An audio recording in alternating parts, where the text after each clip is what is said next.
Joshua Henry received Tony nominations for his work in the musicals The Scottsboro Boys and Violet, both times playing African-American men confronting racism in the Deep South. Now the talented charmer is breaking boundaries by taking on one of the most iconic roles in the musical theater canon, Billy Bigelow in Rodgers and Hammerstein's Carousel. Hear Henry talk about the challenges of playing Billy in 2018, his journey of ups and downs to Broadway fame, and what it's like to sing soliloquy every night as the father of a newborn son on this week's Show People.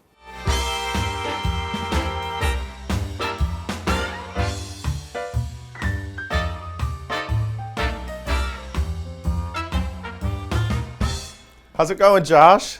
It's going great. Yeah, you're on Broadway. You're back on Broadway. Come on, back on Broadway. Oh, I missed it. Yeah? I really missed it. Yeah. Well, yeah. So you were on the road, right? I was on the You've been road. doing Hamilton. I've been doing Mr. Burr.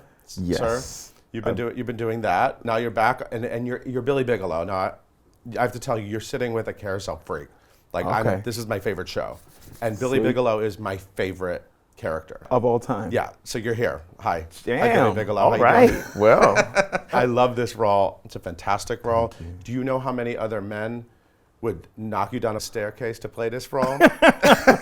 Many of them have sat in that chair. some of them visit me at the stage door. They're like, "This is Do my they? favorite role of all time." I'm like, "Security, back them up." Yeah, I know there's a lot of people who want to do this role. This is like one of the biggest roles. Yeah. So I feel really honored major. to be playing this right now. This was something a lot of guys love to sink their teeth into. I knew this was like a huge, iconic role, one of the biggest in musical theater, and that's what really excited me about it. I love playing characters that, you know, their arc is tremendous and they have incredible songs, and soliloquy being one of the Best songs. best songs, one of the biggest and longest, maybe the longest. How many minutes is it? I think it's like 7 at least. Yeah.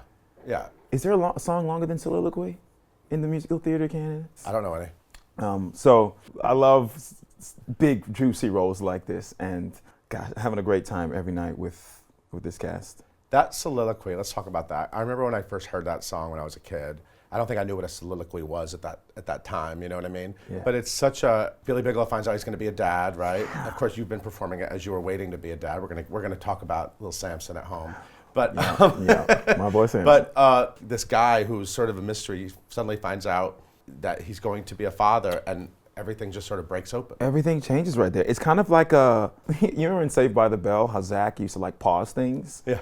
It's like Billy's like, pause world, I gotta think about this whole thing. And then he goes through this little journey. That's what it is. I'm like, I'm gonna be a dad. Oh my gosh, yes, wait, that's hard. And could it be a girl? Right.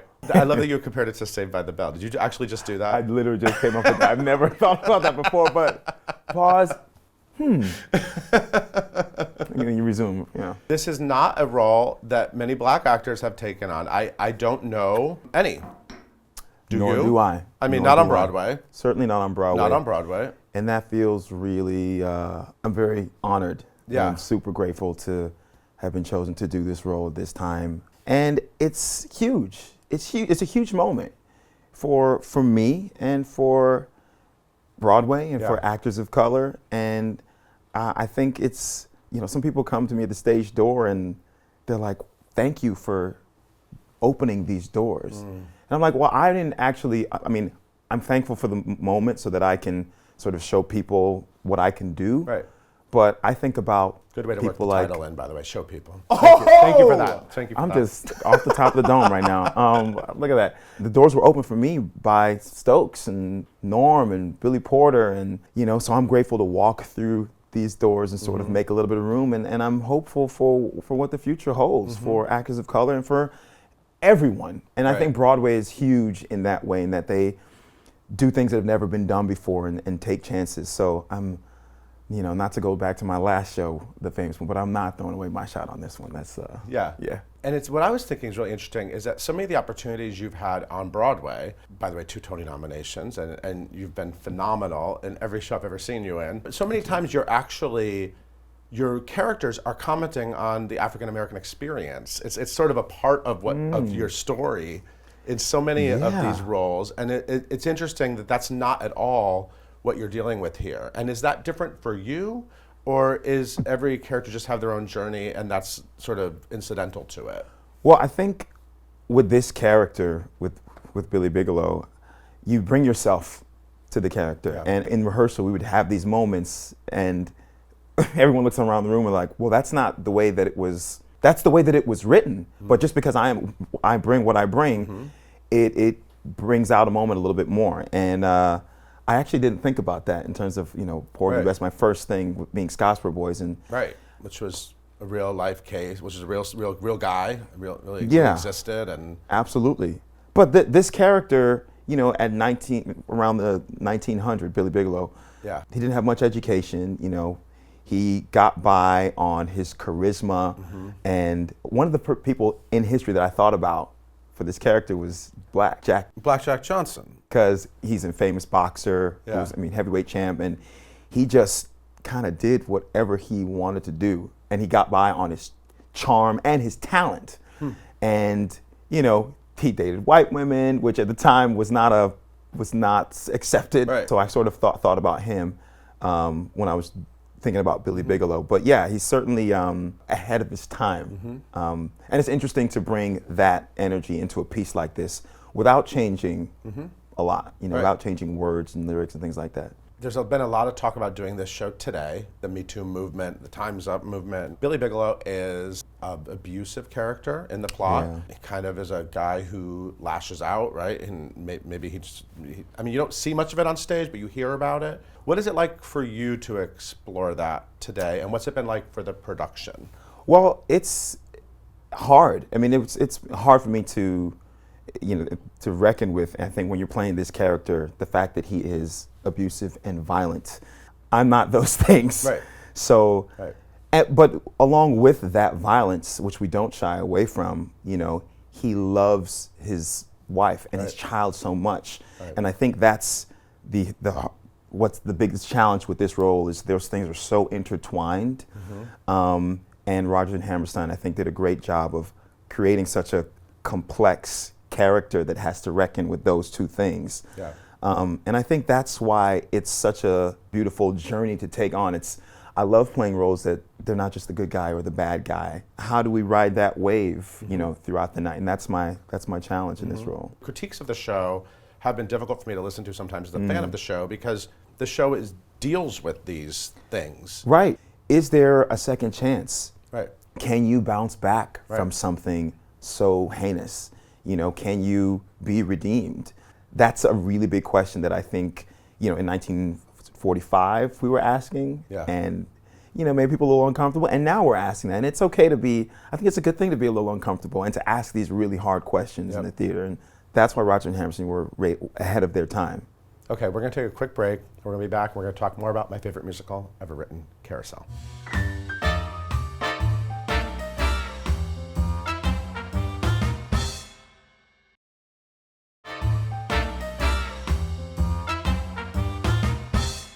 And we are back with Josh Henry. So how's that Jessie Mueller? How's she doing? The pitch. She's your Julie Jordan. She's a queer one, Julie Jordan. She sure is. She's incredible. I can't even, when we just started working together, I had to talk about Beautiful and Waitress and how. Oh, so you had to have your fanboy? Well, I had to, yeah. I was just like, look, you're going to sit here and you're going to take this. She's so humble and just so I was like, strap you to this chair. You're just going to take this for 5 minutes. I got to get this out of my system. She's absolutely incredible to work with. Yeah. She's an amazing actress and singer and just a chameleon. Yeah. She can do anything. Yeah. She's so sweet and so generous and, really a solid woman. And I think she's got this really spiritual thing about her, which I really dig. And I think, talking about Carousel, before we went and did this, we were very excited about not backing away from the spiritual aspect of this and bringing it out even more. So I'm loving having her as my Julie. Speaking of spiritual, it sounds like you had a pretty spiritual upbringing, right? Yeah. Let's dig into this a little bit. So you actually were, born in Winnipeg? Yes. And Winnipeg, then how Manitoba. long, so why were your parents in Winnipeg? So my parents are Jamaican. Give me the life story. I'm gonna give you the full before, behind the musical. So after my parents left Jamaica, they went straight to Canada. Okay. Had my sister, my brother, and I was the youngest. And I stayed there till I was 3, and then we moved down to Are there a lot of Jamaicans in Canada? Yes. Oh, okay. Yeah, man. Big Jamaican population out there. Yeah, man. Okay. All the Caribbean people, they might go up here now. Yeah. Well, see, that's like some of my dad. Yeah, man, all of them. I love it. Do the rest of the interview like that. few years old, then I went down to Miami, Florida, and Okay. then they wanted to be closer to home. And yes, but my parents were very spiritual folks, you know. Right. What's your and dad's name? Zadok. Right. It's a cool Have name. you ever heard that name before? No. What's a cool name? I've never heard anyone say that. Right. name. It's literally the Or only spell person it you've right. ever met with that name. It sounds like a character from like Star Wars or something, right? Yeah, exactly. Zadok. But apparently he was like some high priest in the Bible. Oh, so okay. I grew up, studying the Bible, and that's a big Right. Your dad was a influence on me. teacher, a Christian Academy teacher. Yes, and still is. Okay, still and is. So I grew up with a big spiritual influence, and I continue to, it's a big part of my life. Okay. And that's what really attracted me to Carousel as well, is this spiritual aspect of what happens in the afterlife, and just asking all those Right. questions. 'Cause that is a big part of the plot. Yeah. Yeah. It reminds me of Ghost Carousel. Yeah. Right? Isn't it similar? Yeah. I mean, like, it's kind of similar. Okay, so then you ended up down in Miami. Went to the University of Miami. Right. And that really opened my mind to just different people, different religions, all types of stuff, and musical theater. It's kind of a party school, isn't it? Yeah. Did you avoid all that? I did, and the reason why is because I came in studying musical theater, and I was so behind. I literally knew nothing. I mean, I got into shows when I was a junior in high school, which is really late, and people are getting into when they're like 5 years old. So What show was that? The Music Man. Oh, that was in high school. That was the first show I did in high school. Okay, Harold Hill. Yeah. Yeah. Yeah, I did it in college too. I did it at the University of Miami. That was like the last musical that I did, and I played Harold Hill as well. So it was nice. Oh, okay. Would you full do it circle on moment. Broadway if like Scott Rudin was like, let's do The Music Man? You want to play Harold Hill? You're into it? Look, you got trouble. I love that I love it. I do love that musical. It'd be interesting to do that high school, college, and then do it professionally. I mean, come on. That'd be cool. Would be really dope. That'd be cool. Yeah. Okay, so you really started studying and learning musicals and listening to cast Yes. albums. Oh, and yes. And catching up.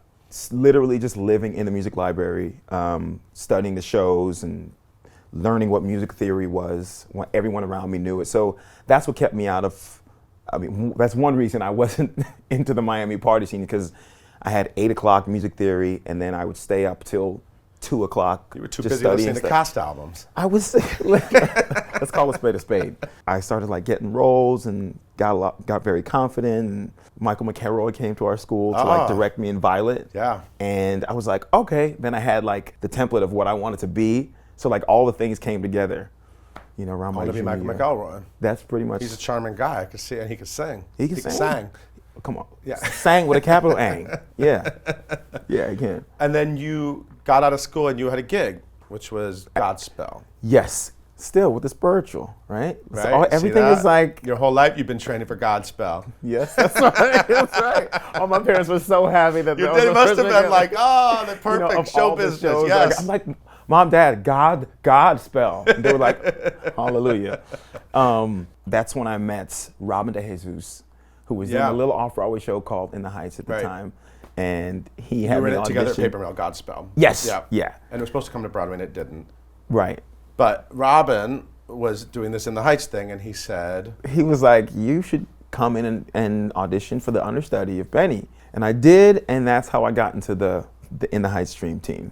which is a good team to be in. Which is a team that I haven't stopped with them, and I'm literally going to be working with them. Yeah. All right, let's talk. We're going to talk more with Josh Henry after this break.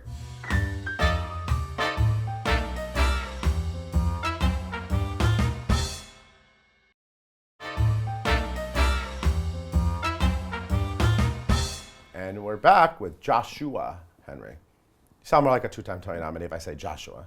Oh, wow. Josh, Josh is a little too cash. So you were in the ensemble of In the Heights, and then you That's right. eventually took over as Benny. I remember specifically hearing a buzz like, you gotta see the new Benny. You gotta see the new Benny. Yeah, I'm serious. right? And then I saw you in The Wiz. That was kind of the first time you had a nice juicy, that was like Yeah. a nice big moment Yeah. at Encores. And that production, it was directed by Tommy Kail. It was choreographed by Andy Blankenbuehler. Alex Lacamoire did the music, right? Right. It was that team. And you were the Tin Man, and I still remember you singing "If I Could Feel. Feel," man. God, that's the I mean, song. have you sang that song since? Oh, yeah. That's I such sing it in a great concerts. song. I love that Anyway, song. and I was like, there he is. That's that guy. That's that guy everyone's talking about. And now you're like a big fancy Broadway star. So anyway, Wow. that's how it happened. That's- But that production of The Wiz, I just want to put. I always like to always say on record, that's a great production. Yeah, it was a great That production. should have moved. That was a great production. Is it too late? I got my Tin Man shoes on You right ready? now. Oh yeah, we you can do slide have your that Tin over Man right sneaks here. on. I was like, that guy has an amazing voice, and the Tin Man is jacked. That's what I thought. The Tin Man is Considering he doesn't is move swole. much, Look, that was part of it, right? I'm just muscle bound. That's what the Tin Man was. just stuck. But could tap though. He'll do a little two-step. Yeah, that's right. That's right. Right? But yeah, it's interesting. Like, the Broadway careers are shaped very strangely because, like, you thought Godspell moved to Broadway, maybe The Wiz moved to Broadway, and then actually, the Scottsboro Boys was sort of your first big moment for a lot of people to see you in a new role and a Tony nomination, and that one you got because Brandon Victor Dixon, couldn't do it from off Right. Broadway, right? That's the great thing. And whenever people are like, 'Cause he had any another advice? job. I'm like, just follow your path. You never know where it's going to lead. Yeah. Like, literally, I didn't know from In the Heights how I got that with Robin. And then The Yeah. Wiz was incredible and was supposed to do this. Godspell was supposed to do this. Like, the marquee was up. It just didn't happen. And it happened at a God, was great... the marquee up? I the forgot. marquee was all the way up. But at that time, like, so the Godspell thing happened. And then I went back into In the Heights Right. as a swing. And I was able to, I had like 5 roles that I was, like covering. That's where I really learned my chops. So that's where I really learned how to really be a better performer because I had to be in charge of 4 or 5 different roles. And I needed that. If I didn't have that, then I wouldn't be prepared for The Wiz. And then I wouldn't be prepared to like take my first role in Scottsboro Boys. So, Yeah. I think all these things, happen for reasons that you don't know at the time, but you take the detour and you value the detour. You see all the bits and pieces you can pick up from it, and then you take that into your next thing.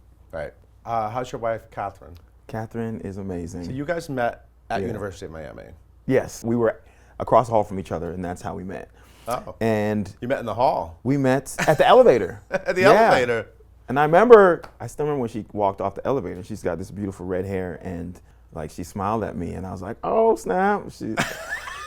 But I just remember it's like she reminded me of Wendy's, the Wendy's girl, The Wendy's burgers. Wendy's, yeah, which I was still am into, you know what I mean? But like I was like, okay, And you always had a crush on the Wendy's girl? And you were eating your fries absolutely, and your Frosty. Wendy. So that's how we met, and about 15 years later, we're here, and now we have Samson. He's incredible, and Catherine's been a trooper, taking care of him, while I'm in previews, rehearsing all day and then doing the shows at night, and she's an unbelievable woman. So Samson was Yeah. born midway through previews, like Midway- right as previews started. Yeah. Thankfully, he came when he came, and it's nice to have a spring baby. I always thought that was a really good thing. Like, we wanted to have baby in the spring so that we could go for walks and stuff. But it couldn't have been at a better time doing a role like this. Singing a song like The Soliloquy Crazy. before he was born was one thing. Now that he's born, like, I'm still asking those questions. Like, I wonder what he think of me. Like, what's he? Right. What does he see when he looks at me? What am I gonna be for him? And I'll do anything for him. And yeah, it's at night. It's different from night to night, and sometimes the emotions really get in, and then you have to remind yourself, well, you still got to sing this thing, man. So, riding that wave of having the real emotions from your real life come into the song, it's pretty wild. So when you're home with him, are you just like staring at him, going, look what we made. Yeah, We made this I look at beautiful him thing. like this, and I'm like, "Are you real? Are you real? Like, seriously?" It's like that mug. Mug. I'm like, is show people with Paul real? Like, is it, or is it? Yes, that is a real mug. Yeah. You can have And one that's if the you answer. want. You're like, yeah. Yeah, I'll hold him up. Like, I'll get the football hole going, and we'll just be like, just jogging around the house. Like, we're silly with it. We're silly with it. It's fun. That's amazing. Congratulations. Thank you. It's so cool. Making families. Making families. Having this moment is. I never thought I'd have a baby while doing a show about being a father. Right. The marrying of those two things is really special. I'm excited you're in it. When I heard that, I was like, that's going to be good. That voice and soliloquy, that's going to be good. Because, you have a lot of young fans who don't know maybe some of the classic musicals, and this is the first time they've had the opportunity to see it. So, Right. So it's a cool thing. Yeah. Yeah. Come on out, y'all. Come on out. Carousel Imperial is- Theater. we're riding this thing all the way out, all the way around this carousel. Thank you so much for being here. Thank you for wearing your Tin Man shoes. I didn't even Absolutely. realize till you said it. Bam. Everyone, go check out Carousel at the Imperial Theater. Thank you for watching. We'll see you next time.